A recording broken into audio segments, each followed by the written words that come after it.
Alright, this is part one of what if Deku had the Alpha Stigma, the Renegon, and the all-seeing eyes of God. Or just, basically the blue eyes. So I'm going to show you a picture of every single eye and explain what they do. But except the Renegon, because I still don't know the rest of the paths of pain. Now, I still don't care to research it. So, this is the Alpha Stigma from the Legend of the Legendary Heroes. That's what you can find it from. The bearer of this is called Reiner Loot. And the abilities give it to copy all magic. But there are different types of Alpha Stigmas, with this one being the main one that the main character has. Or you can just call it the Eyes of the Devil. But basically, it's a very powerful eye. Like I said, it can copy any magic, and that's it. Now, this is the all-seeing eyes of God. It basically gives someone, better visual prowess, a kind of, slight regeneration, negates all illusions, like KK, not like KK, okay. It negates all illusions, so basically, if he was in Naruto world and someone tried to genjutsu on him, it would not work. What else? I don't know. He can share his eye perception with people, and he has a time, a sort of time basically perception thing. Like he can distinguish, basically he can see in slow motion. He can see in slow motion or something like that. I can't remember what it said. But also he basically can see and sense auras. He can see auras. He can see that. This is the Renegon. If you never watched Naruto, then you probably won't never know what this is. I believe it gives someone all chakra natures. Gives you the 6 paths of pains. That's basically, I don't know. Let me see.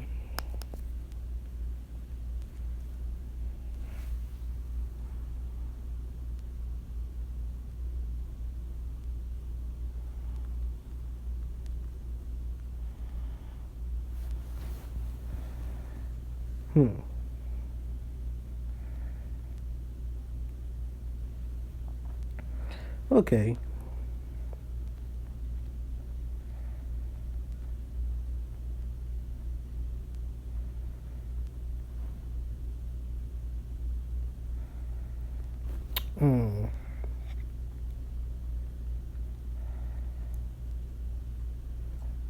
Okay, we got the Diva path, the Ashura path, the Human path, the Animal path, the Predator path, and the Naraka path. Yeah, I don't care. Anyway. So, that's all the paths that Deku will get. So let's go back to the picture. So let's get into the fundamentals, like the background and stuff like that. In the My Hero Academia world, there are 3 different types of powers in this world. There are quirks, there's chakra, and there's magic. Now, all 3 powers are equal, but the thing is that magic is a little bit stronger than both chakra and quirks. Now, here's another thing. Since there are these 3 different types of powers, there are groups that hate each other. Like there are groups that are actively, track down other groups that have these powers, and they'll basically beat them, kill them, and stuff like that. So there are some groups that hate each other. There are some groups that are okay with each other. They basically live in a world with each other. And basically, heroes, they are diverse in all of these different kind of things. Now, everyone in this will still, everyone that's basically a part of the main cast will still have the quirks. They won't have magic. Everyone, all the heroes, basically. But there are heroes that have magic and stuff like that. But except Deku. Deku's going to have the Alpha Stigma, the Renegon, and all-seeing eyes of God. Now, how this is going to look? So, it's going to be blue. No, blue. Actually, no, it's going to be purple. Mixing the Renegon color with the blue and red, with the Alpha Stigma and all-seeing eyes of God. But it's going to have the Renegon's purple with the rings. The Alpha Stigma's basically stigma that it has, this right here, but also all-seeing eyes of God, it's going to have that too. Just mix it all together, you'll get what I'm talking about. And Deku, basically his chakra and his magic is off the charts. So much so that people cannot sense it.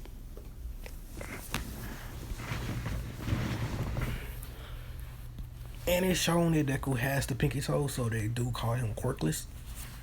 But they see Deku's eyes and they don't know if it's a mutation or something like that.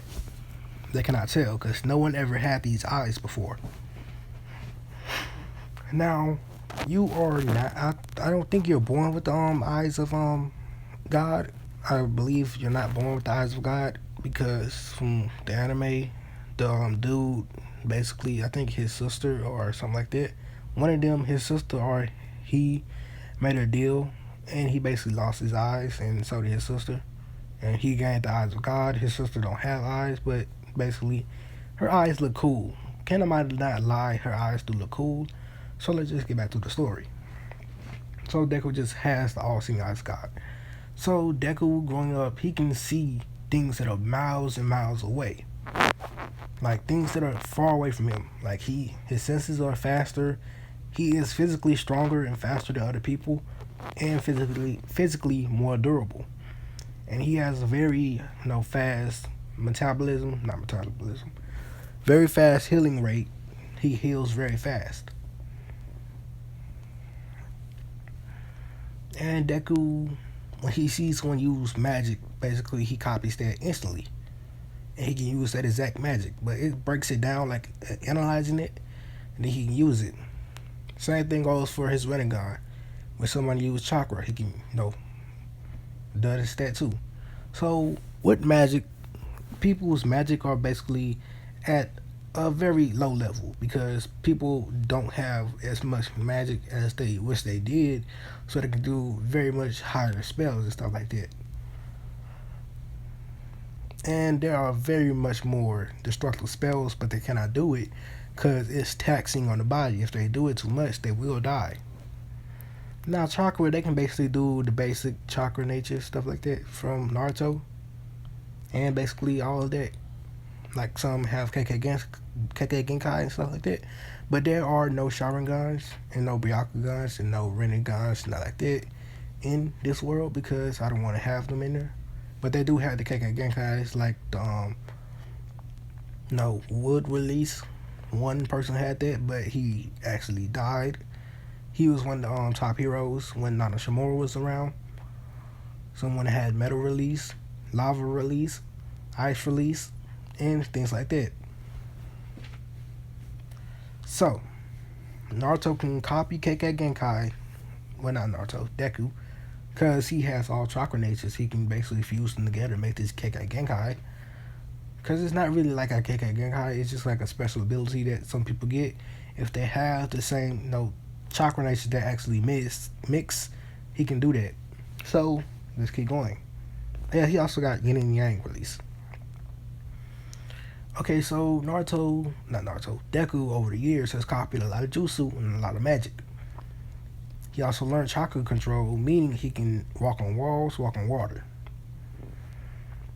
Along with learning magic, he did learn a couple of spells that other people had, a lot of spells actually. And he learned how to make his own spells and combine other spells, in which he made a teleportation spell along with a flying spell. Now Deku sees that he is too good at things, so he just somehow stopped trying most of the time and he just starts to sleep.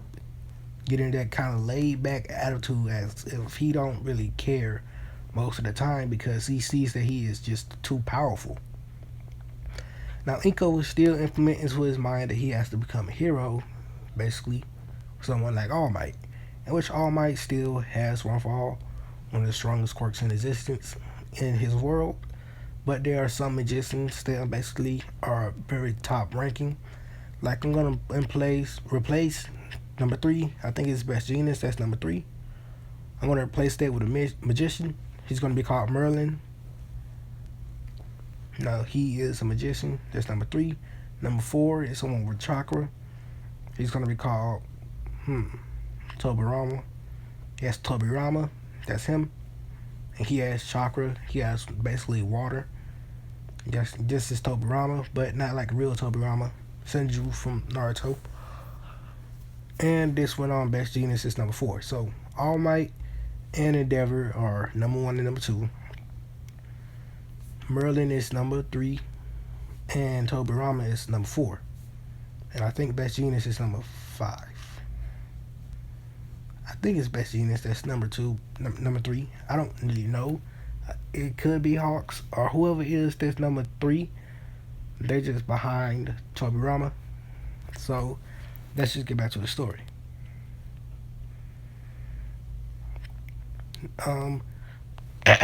Deku is now 14, and 13 actually. He's sitting in class, and the teacher asks him who wants to become a hero, go to hero school and become a hero. A lot of people says me, using their quirks, magic, chakra, and stuff like that. As teacher says, settle down. So basically, he started explaining who's going to UA. Now Bakugo still has that I'm all powerful and stuff like that, just because he has an explosion quirk, not knowing the realm of possibilities out there that people with chakra and magic are basically stronger than him. Because chakra and magic are stronger than quirks, quirks being the weaker ones, but some quirks are strong. Like in this one, Eri does not have her quirk, time manipulation, because I don't want to give it to her, and something is going to change because of that. Eri has chakra. Now Eri has magic. And she has time magic. But it's to a lesser degree that she can basically just kill someone. So she has time magic, but she cannot kill someone with it.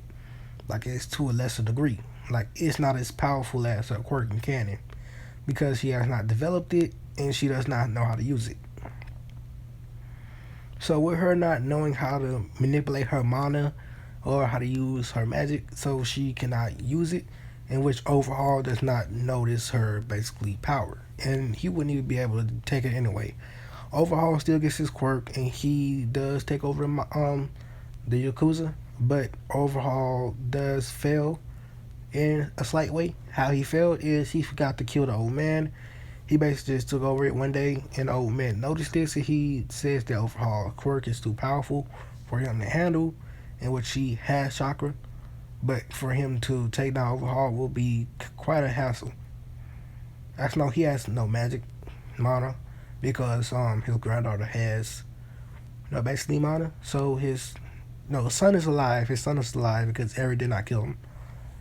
Eri's father is alive, so the old man gets away with Eri and his son, and they move away, and they hide, basically go into hiding from Overhaul, because Overhaul still wants to kill the old man, which he didn't notice at first. Now with Overhaul basically taking over the Yakuza, the police and stuff like that, heroes are investigating him more, because before, when the old man was taking over, like basically ruling the Yakuza, it was not as much mayhem as Overhaul. Now, Overhaul's Yakuza is way weaker than the canon, because they don't have the quirkers and bullets, and they're not as basically out there. Like, they don't have as much money and much equipment and stuff like that. They're basically just like a street gang. With Overhaul having his head pumped, that basically he has this kind of quirk. Basically, he's getting too cocky, and most of his members are dying. Not only dying, but they're basically being locked up and stuff like that. And he don't got that much members left, but he still think that he's gonna be okay. Now back to the present. Well, not present. I'm just gonna say that was an event that happened closer to Deku's age, 13. So, teacher, after saying that, she says Bakokoski wants to go to UA. Bako says no, he knows that already. He's one of the top students, and he's going to get in easily. Then the teacher says Deku, and Bako was finna say something, but he remembers all the times that Deku basically showed off his power, being stronger than his, in which Deku's magic is stronger than most magicians. Like, it's even stronger than Merlin's. And Merlin can match the top heroes, and so can basically Tobirama. And Deku being better than both of them says something, about his strength, about his visual prowess, and stuff like that. Because Deku perceives time a little bit different than everyone else. Like to him, time is slowed down at all times.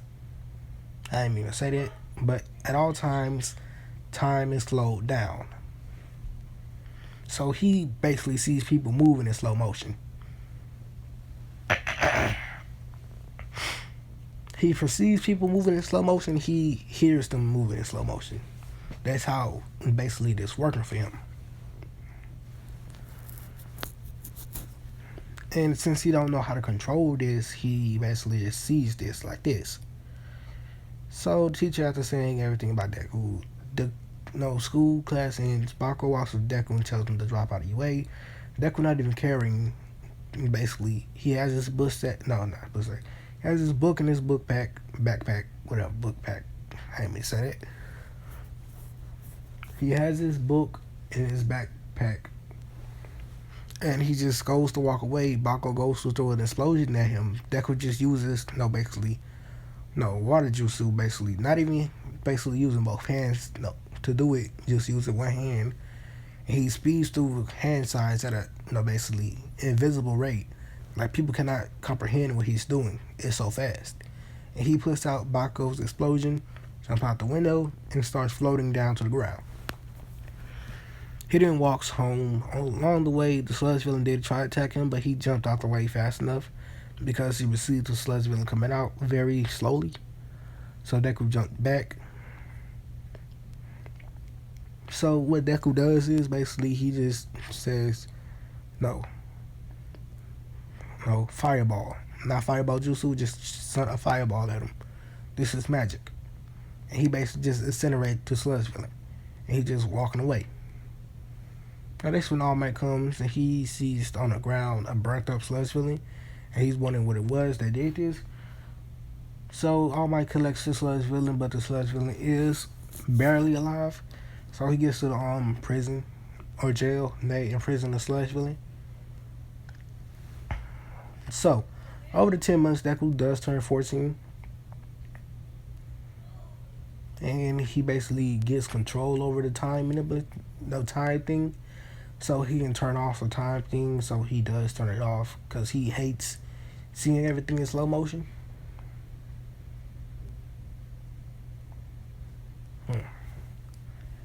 Oh yes, if you're wondering why I haven't been posting, I do have a couple of videos recorded already. I just have to post them, and this video is not going to come up right away either. I'm going to basically save all the videos and post them on one day. So basically, I'm going to keep going right now. I just want to end this short. I want to end it when he gets to the exam. So let me keep going a little bit about the 10 months training.